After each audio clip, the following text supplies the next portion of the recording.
Dr. Jabir Imran. On September 2020, I cleared my FCPS exam in medicine and allied.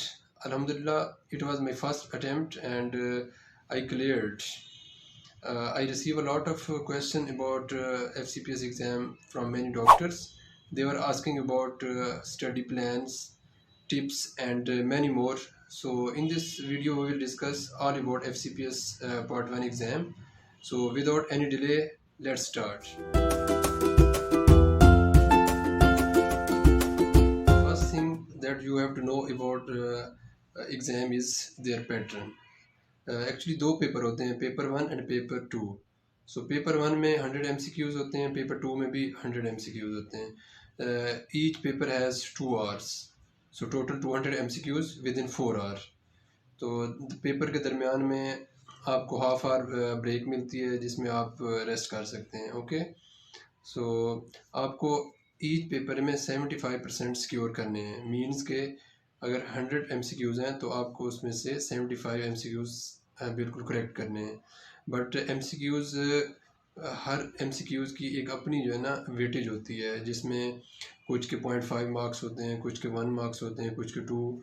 So each MCQs have their own weightage. Second thing is that कि books कौन सी इस्तेमाल करनी चाहिए, जिसकी वजह से student बहुत ज़्यादा परेशान होते हैं कि कौन सी. हर किसी का अपना एक्सपीरियंस होता है कि ये बुक किसी ने पढ़ ली, किसी ने दूसरी पढ़ ली बुक्स. तो इसके बारे में इसको चूज़ करना बहुत इंपॉर्टेंट होता है. तो जो मेरा पर्सनल एक्सपीरियंस है और जो फ्रेंड्स का एक्सपीरियंस है उनके हवाले से, जो प्राइमरी बुक्स हैं रिगार्डिंग थ्योरी के हवाले से, तो उसमें पहली जो है usmle फर्स्ट एड आ जाती है, जो कि आपको वेरी वेरी इंपॉर्टेंट आपको डिटेल से पढ़नी होती है, जो कि it contain relevant and clinical things. ठीक है. तो इसके अलावा जो सेकंड बुक है that is BRS physiology. So BRS physiology is very very important. Third one is BRS pathology. You can also choose Pathoma. So Pathoma के lectures भी हैं, BRS फिजियोलॉजी के लेक्चर्स भी हैं. आप मेन मकसद होता है थ्योरी रीड करने का, आपका कंसेप्ट क्लियर हो.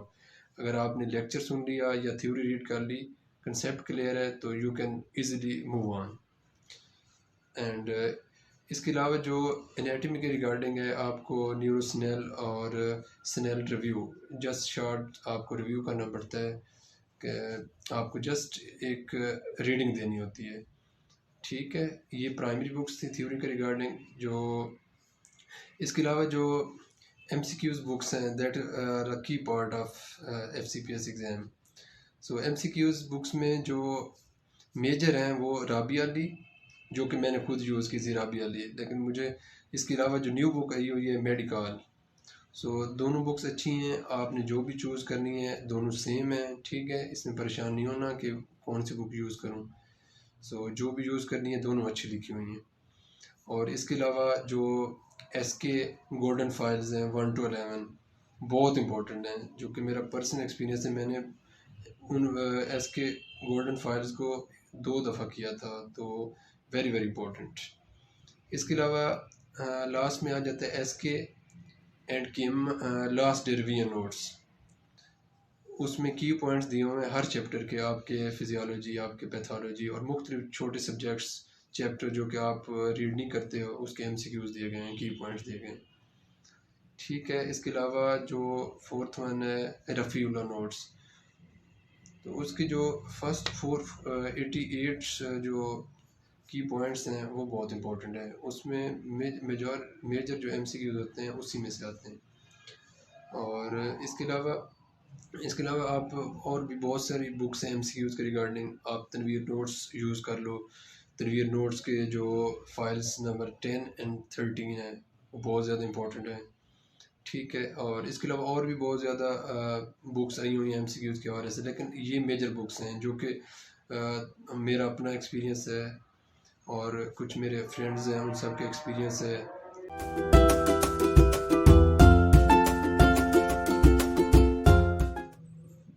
और कुछ इंपॉर्टेंट चैप्टर्स हैं जिस पे लोग तवज्जो बिल्कुल भी नहीं देते और उनको छोड़ देते हैं, और फिर एग्ज़ाम में उनके बहुत ज़्यादा MCQs आए होते हैं.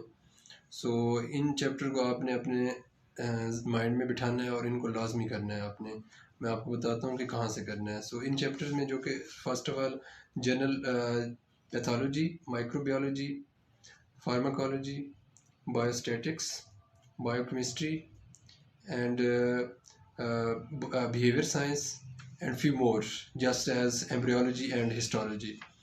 So इन चैप्टर्स को आपने फर्स्ट एड और एस के एंड किम जो लास्ट रिवीजन नोट्स हैं उनमें से कवर करना है, ठीक है। क्योंकि मेरा पर्सनल एक्सपीरियंस है, मैंने हिस्टोलॉजी, एम्ब्रियोलॉजी, फार्माकोलॉजी और ये जो चैप्टर्स हैं इन सब को मैंने जस्ट एमसीक्यूज़ किए थे और फर्स्ट एड से एक तेज़ी से एक रिव्यू लिया था, ठीक है। सो परेशान नहीं होना, इन चैप्टर्स को लाजमी करना है, very very important.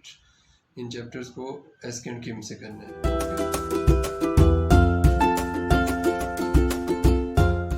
And next one is how to schedule the exam. So आपने तैयारी करनी है, आपने कैसे शेड्यूल बनाना है अपना रोज़ाना की बुनियाद पे। सो जो चैप्टर वाइज स्टार्ट करना चाहिए, चैप्टर वाइज। अगर लेट्स सपोज आपने CNS स्टार्ट की है तो सबसे पहले आप उसकी एनाटमी कर लो, उसके बाद फिजियोलॉजी एंड देन उसकी पैथोलॉजी करो एंड डेली आपने उसी जो चैप्टर किया उसी के MCQs भी करने हैं। आप रॉबियाले से करो या फिर मेडिकल से करो और जितने भी आपका डोमेन है MCQs की बुक्स हैं उनसे वो चैप्टर क्लियर कर लो, ठीक है। तो अगर आप इस तरह पैटर्न रखोगे कि देन आप GAD कर लो, रेस्पिरेटरी कर लो, system wise anatomy, physiology, pathology and then MCQs। So इससे एक तो ये कि आपका डेली बेस पे एवेलुएशन भी होगी कि जो आपने थ्योरी रीड की तो उससे आपने MCQs कैसे आते हैं और कैसे आपने अटेम्प्ट किए, ठीक है। तो ये स्केड्यूल होना चाहिए आप लोगों का। सो परेशान नहीं होना, बिल्कुल इजी एग्ज़ाम है, जस्ट आपने स्टिक रहना है।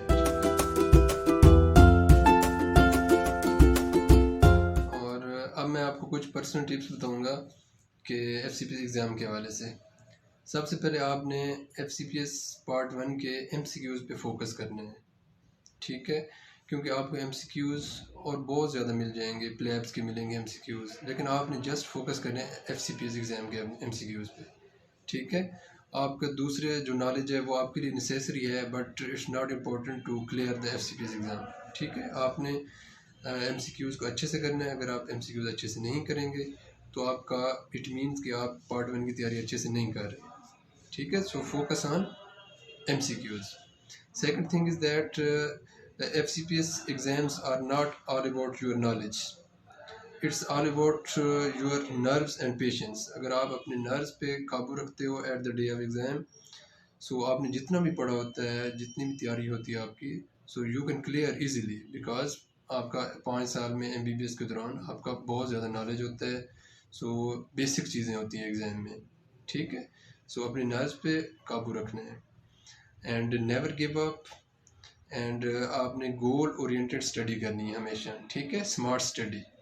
सो this was my personal tips as I have experience. So this was all about today's video from my side. मेरा मकसद आप लोगों को हर चीज़ क्लियर करना है और अगर किसी को भी किसी किस्म की डाउट हो रिगार्डिंग FCPS एग्ज़ाम और किसी भी किस्म का क्वेश्चन हो तो DM me on comment section. I will try my best to clear everything. अगर क्लियर ना कर सका तो I will make a whole video on that topic. So मेरी दुआ है कि अल्लाह ताला आप लोगों को कामयाब करे और आप लोगों के एग्ज़ाम में आसानियाँ पैदा करें और खुश रहें और मुस्कुराते रहें। मुझे अपनी दुआओं में याद रखें और मिलते हैं इंशाल्लाह नेक्स्ट वीडियो में। तब तक के लिए अल्लाह हाफिज़, टेक केयर।